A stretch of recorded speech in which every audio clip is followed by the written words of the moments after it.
샬롬 12월 3일 금요일 아침이 밝았습니다. 아침에 묵상하실 말씀은 사사기 16장 28절 말씀입니다. 그때의 삼손이 주님께 부르짖으며 간구하였다. 주 하나님, 나를 기억하여 주시기를 간절히 바랍니다. 하나님, 이번 한 번만 힘을 주시기를 간절히 바랍니다. 나의 두 눈을 뽑은 블레셋 사람들에게 단번에 원수를 갚게 하여 주십시오. 오늘 우리에게 주시는 하나님의 말씀입니다. 오늘 말씀의 주인공은 삼손입니다.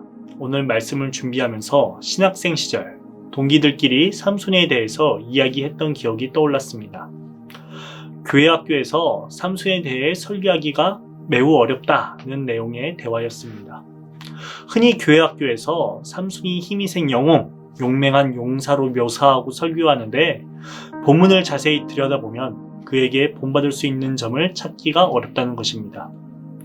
오늘 우리는 사사 삼손 이야기를 묵상할 때에 어떤 관점에서 바라보아야 할까요?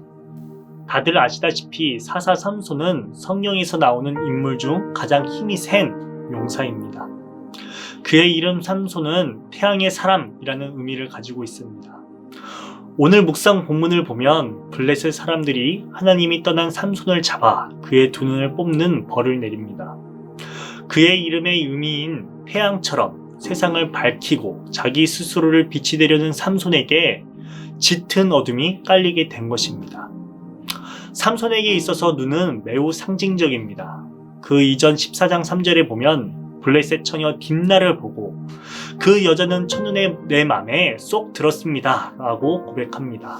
이는 그 여인의 용모를 보고 첫눈에 빠졌다는 것도 의미하겠지만 그 이면에는 블레셋 민족의 생활 방식과 문화 그리고 이방 종교의 모습 전체까지도 담고 싶고 함께하고 싶다는 삼손의 고백이 담겨 있습니다. 즉 삼손은 하나님의 시선으로 세상을 바라보지 않고 하나님 말씀으로 배우자상을 바라보지 않고 정반대의 것을 바라보고 선택하는 죄를 범한 것입니다. 그 잘못된 선택의 결과는 결국 눈의 상실이요 빛의 상실입니다. 사실 그에게 진정한 어둠이 드리운 것은 블레셋 사람에 의하여 두 눈을 잃기 오래전부터 하나님의 말씀을 멀리 떠났을 때부터 어둠으로 향했을 때부터입니다. 그 이후 삼손은 감옥에서 연자맷돌을 돌리는 신세로 전락합니다. 블레셋 사람들은 삼손을 바라보며 비방거리고 웃음거리로 여깁니다. 그가 재주 부리는 것을 보고 매우 즐거워합니다.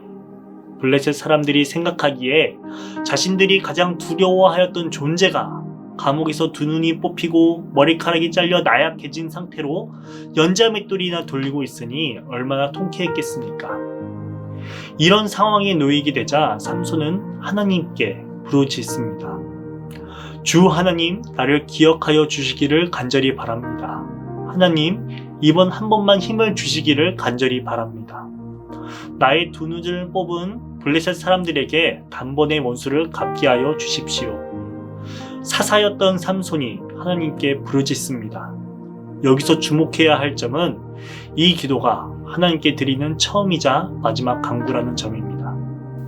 그마저도 15장 18절에 앞서 드린 기도는 격렬하게 싸우느랴, 너무 목이 말라 물 좀 달라고 자신의 필요를 위해 하나님께 부르짖었던 것 뿐입니다.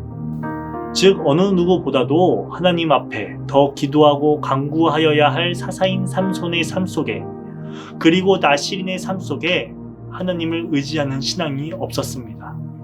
하나님을 바라보는 신앙의 눈이 없었습니다. 그렇게 삼손은 블레셋 사람들에게 함께 죽게 하여 주십시오 라 외치며 양쪽 손으로 기둥을 밀어 신전을 무너뜨립니다.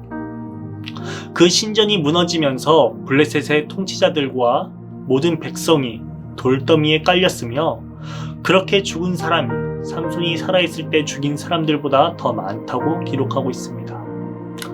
그리고 삼손 역시 신전 아래에 블레셋 사람들과 함께 깔려 생을 마감합니다. 만약 사사 삼손이 마지막에 마음을 돌이켜 회개하고 하나님의 사람으로 하나님의 신앙으로 회개하여 블레셋을 물리치고 유일하게 살아남았다면 해피 엔딩이었을 텐데 이 결론이 매우 난해합니다. 하나님의 말씀을 묵상하고 정용할 때에 착한 사람들은 복을 받고 악한 사람들을 징계를 받는 것처럼 명확하면 좋을 텐데, 또는 고생 끝에 낙이 오는 것처럼 단순하고 명료했으면 좋을 텐데 사사기의 내용은 그렇지 않습니다. 어찌 보면 이러한 복잡하고 난해함이 이것이 사사기에서 말하고자 하는 교훈 중 하나로 여겨집니다. 이스라엘의 모습이, 그리고 사사들의 모습이 하나님의 말씀 위에 명확히 서 있지 않고 죄의 고리에 묶여 난해하고 복잡하게 얽혀있는 모습을 사사기를 통해 잘 드러내고 있는 것입니다. 사랑하는 신대 성도 여러분, 하나님의 말씀에 단순하고 확고히 서서 풍파 없이 서 계십니까? 아니면 우리의 인생도 삼손처럼 복잡하고 난해하게 얽혀 계십니까? 비록 우리의 모습이 삼손과 같을지라도 마음을 돌이켜 주님을 온전히 바라보기를 원합니다.